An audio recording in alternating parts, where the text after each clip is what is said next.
इस फैक्ट्री में एक भी लाइट नहीं है, पूरी तरह से अंधेरा है, मानो कोई ब्लैक होल हो। और ऐसे डार्क फैक्ट्रीज बहुत सारी कंपनीज के पास है, जैसे इलॉन मस्क का टेस्ला, फोन वाली कंपनी शाओमी। कोई भी इंसान काम ही नहीं करता, ये कंपनीज में रोबोट्स काम करते हैं। और इस बात को सुनो, जापान में एक फानुक नाम की रोबोट कंपनी है। अब उसके ब्लैक होल वाले अंधेरे वाले फैक्ट्री में नॉन स्टॉप 20-30 दिन तक रोबोट्स ही बनाए जाते हैं, यानी कि रोबोट्स रोबोट को ही बनाते हैं। और ऐसे सामान जो कि रिपीटेटिव होते हैं, जिसमें कि ह्यूमंस का काम ही नहीं है, जैसे कि आपका जो रेजर ब्लेड है, वैसे ही कंपनीज ऐसे डार्क फैक्ट्रीज में ऑपरेट करती है। किसी भी एक देश में जो बिजली का टोटल बिल होता है सब लोगों का, उसमें से करीब 20 से 25% सिर्फ लाइट से आता है, जो लाइट जल रहा है। अब इतना पैसा कंपनीज ऐसे फैक्ट्रीज में इसीलिए लगा रही है जिसमें ना एसी होता है ना लाइट होता है, कुछ नहीं, खाली रोबोट, पूरा अंधेरा, अपना काम हो रहा है। ऐसा इसीलिए करती है क्योंकि इनका बहुत बचत होता है, और लॉन्ग टर्म में इस बचत को जोड़े तो वो बिलियंस ऑफ डॉलर्स को बचा लेते हैं। उन फैक्ट्रीज में हजारों सेंसर्स लगे होते हैं, जिसमें क्या है कि अगर रोबोट्स कुछ भी गड़बड़ी करने लगे, इंसान तो होते नहीं है, तो रोबोट अगर गड़बड़ी करे, जैसे कि एक स्क्रू अगर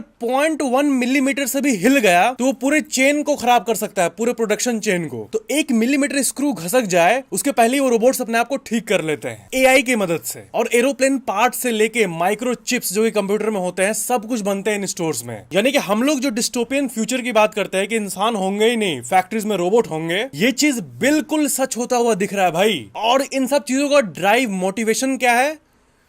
प्रॉफिट्स। लाइक सब्सक्राइब जरूर करना।